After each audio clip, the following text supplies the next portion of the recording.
Welcome to the Capital Forum Speaker Series.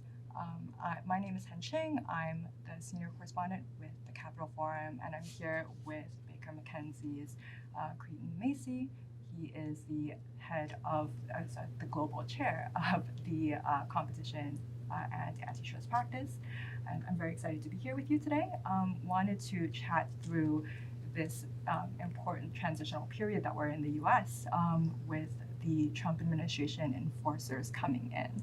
So I know that you previously were both in the front office as well as a DOJ antitrust trial attorney. So I'm curious from your perspective, what is it like when new enforcers are coming in? What are sort of the key matters before them, and how do they sort through those priorities?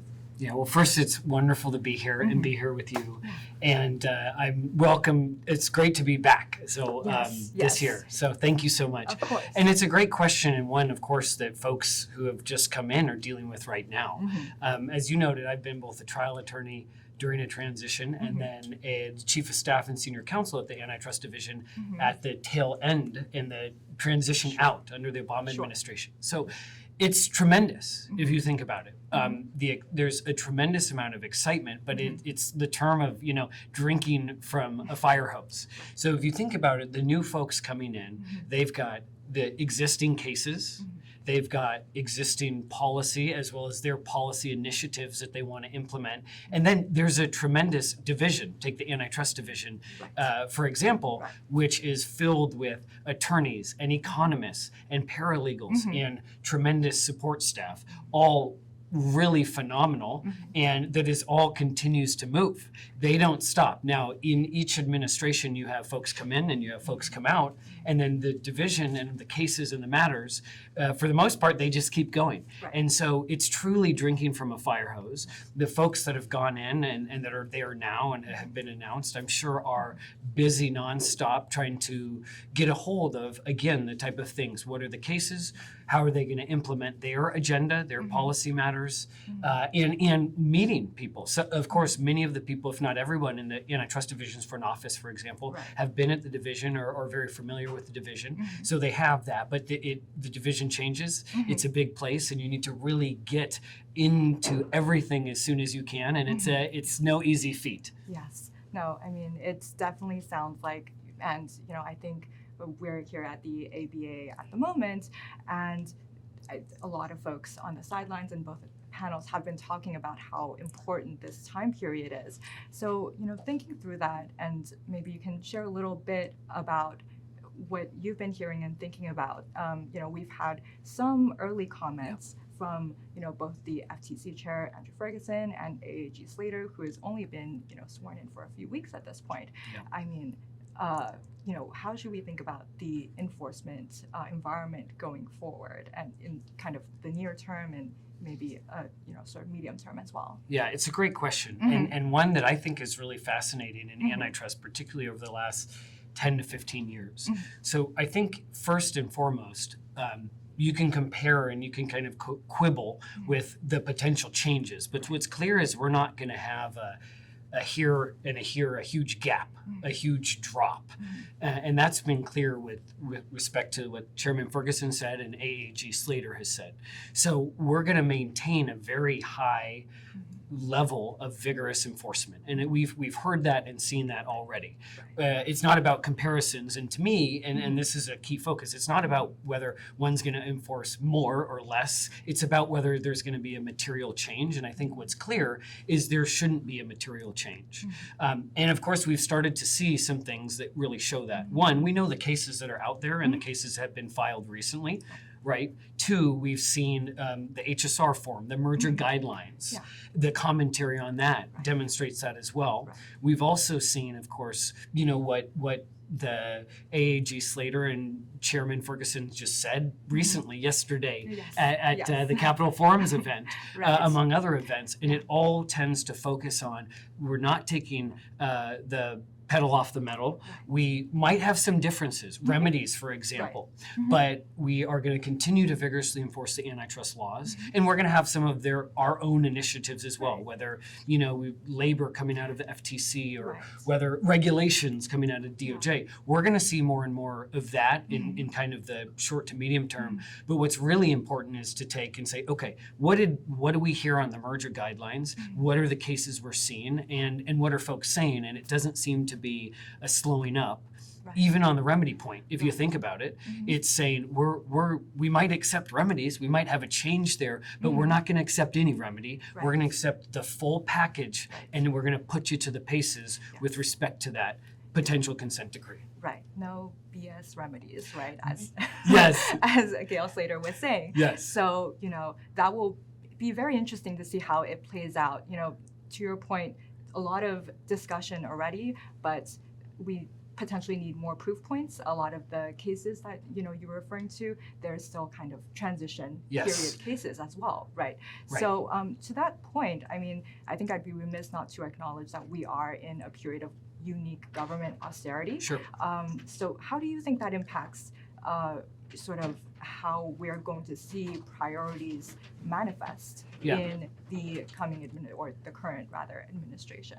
It's a great question, and it's a phenomenal question, and I think it's one that every single administration, antitrust division, FTC thinks about, among other components, right? And that is that rarely, if ever, is the antitrust division or the Federal Trade Commission at more than capacity than they want, or at capacity. So it's really a matter of where are they resourced. Two, the division and the FTC are very busy. And not only are the cases that we all know about and have been filed and that are going towards or in litigation, there's a whole host of things, of course, in the pipeline. I remember when we, at the tail end of the Obama administration, the resources, it was incredibly busy, but think about the resources that it took to litigate two $40 billion insurance mergers at the same time. That's two. So you think about the holistic approach and how busy the FTC and DOJ have been over the last years since we can remember, and what they're saying right now, we have to expect it to continue to be very busy. Two, that's absolutely right, is you have to by nature prioritize, right? And you have to say, what are the resources I have? And by resources, I think both absolutely DOJ and FTC have incredibly hardworking, phenomenal attorneys that and staff in every respect, and economists, junior, mid, senior. They have people that have been bringing cases and winning. Haven't won them all, of course, so we've seen the record. But these are folks with a lot of experience that work very hard, and of course, though, that resource comes into it. There are only 24 hours in a day. That's right. So, there's only 24 hours in a day, although we all, of course, like to push it. We try our best. We try our best. And so it really comes down to what are the key priorities?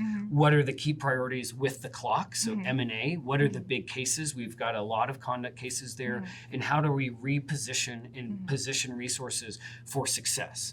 You're never necessarily, or you're never going to hear, for the most part, the DOJ or FTC say, hey, we're so under resources, putting our case in jeopardy. But of course, what we do see is, and have seen in the past, is folks pushing to get their resources up. Now, in times of austerity, though, as you noted with your question, it's about prioritizing, finding how you can maximize your resources, and of course being as efficient as possible. But the bottom line is, it's not easy, as you and I know and talk about and have talked about. It's not easy to say, I'm going to litigate a gigantic merger case with 3 people. You see the resources it takes for one, you see resources on both sides, and then also these are very hard cases, whether conduct, whether civil, criminal, whether M&A, to win. For either party to win a big merger case is very difficult, and it takes resources, and that goes right into your question. It will definitely be interesting to see exactly what the priorities ultimately end up shaking out to be. Obviously, to your point, still a lot of rhetoric around strong enforcement. Yes. So, in light of that, kind of thinking about the austerity and the strong enforcement priority, what are you telling clients What are they curious about this period as well? Yeah, it's a great question. So, and bottom line is, to me, it's all about data points, right? What we've talked about. So, data point, we've got the new HSR form. Yes. Data point, we've got what both the AAG and the chairman have said about the merger guidelines, and they're continuing. We see the cases that have been filed. We see the cases that have recently been decided, right, under the previous administration. We know there's a lot in the pipeline, and you see through your own practice as well as just in general of the cases that are being looked at. And then what we talked about in terms of course, what the DOJ and FTC are saying, and what the AG Slater, for instance, has been saying throughout our confirmation and even before that. So we have to expect when we're advising clients that it comes down to what's practical. The whole point about how resource the division is, or the FTC, is more of just a data point, and you can't necessarily, you never say, hey, we're going to hope that we're lucky because of X, Y, Z. Right. The point there is that it still, just like the last 4 years and the last 8 years, et cetera, is all about preparation. Transactions are large. For the most part, they're global. And it's key to prepare to advise clients from the very beginning. There's a potential transaction, you evaluate it, you prepare as early as possible. So when it comes down to it, you can provide the client with a risk assessment and timing. You provide that timeline and that map and say, I have a filing in 1, 2, 3, 4, 5 for antitrust, and I have a filing in 5, 6, 7, 8, 9, 10 for FDI. Right? And here's the different timelines, and here is the risk factors of it. And if I say if it's a non-problematic deal, I'm going to deliver this in 3, 4, 5 months. You do it and you stick to the timeline. If it's one that has substance, in particularly in a couple jurisdictions among others, and you're going to get a second request, you're going to get a phase 2, then the timeline is out there. But it's all about preparing, evaluating the risk, and being mindful of the environment today with the data points and how you advise to provide as much detail and certainty and transparency as possible, particularly in this very difficult environment at times. Right, and maybe being more conservative, especially when you have fewer data points, right, at this period. Yeah, absolutely. Well, I mean, I'm excited to see we're so early in the administration right now. Excited to see ultimately, if we look back on this a year or two from now, what we're going to be saying. Me too. That means you have to invite me back. Absolutely. Okay. Well, I accept. Okay. So yeah. Okay. Well, thank you so much for your time today. Thank you very much. I appreciate it. Yes. Great to be you. here. Yeah.